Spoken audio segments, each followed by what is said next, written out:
Mums ir svarīgi pareizi izmantot laiku.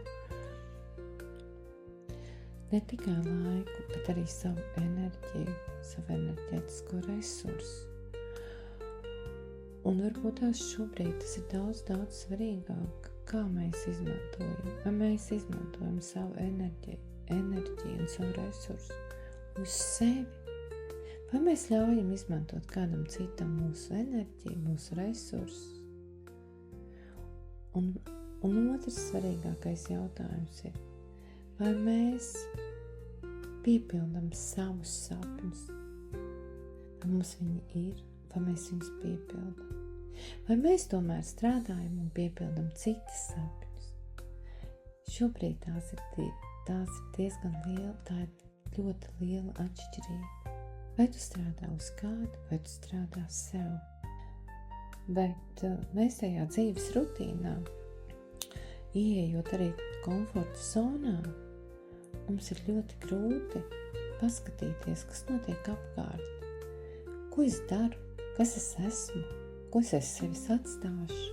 Par to mēs nespējam padomāt. Un tā tie gadi aizskrien. Un pienāk brīdis, kad mēs sēžam varbūt šūpuļu krēslā, jo mēs vairs daudz neko nevaram padarīt. Un domājam, ko tad es esmu izdarījis? Ko tad es esmu tādu sasniedzis savā dzīvē? Par ko tad, lai es tagad uzrakstu to grāmatu? Nav, jo man ir tāda tukša dzīve. Kādi pasākumi, kādi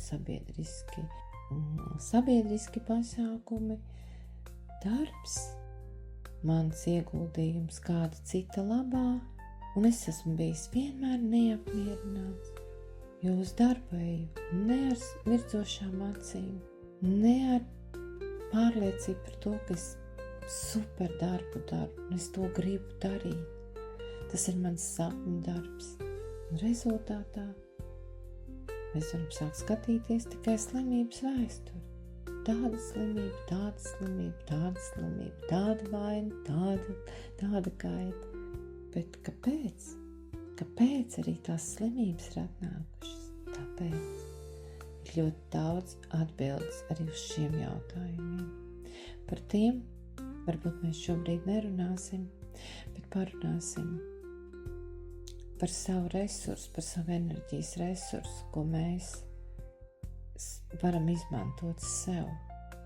Un ja mēs kādreiz spētu apstāties kaut uz mirkli un padomāt, man tur kaut kas uzaicināja, man tur ar kaut kas uzaicināja. Jā, pasakojiet līdzi savai apziņai, savai zemapziņai. Vai jums kaut kas norezonē no tā? Un ja jums norezonē no tā, tad noteikti atsaucieties uz to, jo tā ir jūsu zemapziņa, kas norezonē no tā. Un tad ir nākošais. Es iestājos tajā korporācijā vai firmā vai uzņēmumā, un man neviens neko nepalīdz, un man neviens neko nesaka, man neviens neko nedara. Mīļie, bet ja jūs esat kļuvuši par partneri kādā kompānijā, tad tā ir jūsu darba vieta. Tas ir jūsu bizness. Un caur to kompānija ir tikai kā instruments, caur kuru jūs varat sasniegt savus mērķus, savus sapņus.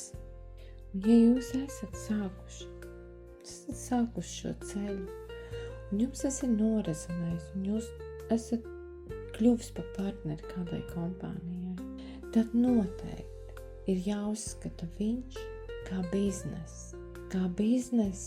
kurš ir ar dzirkstošām acīm, ar uguntiņu sirdī jādara.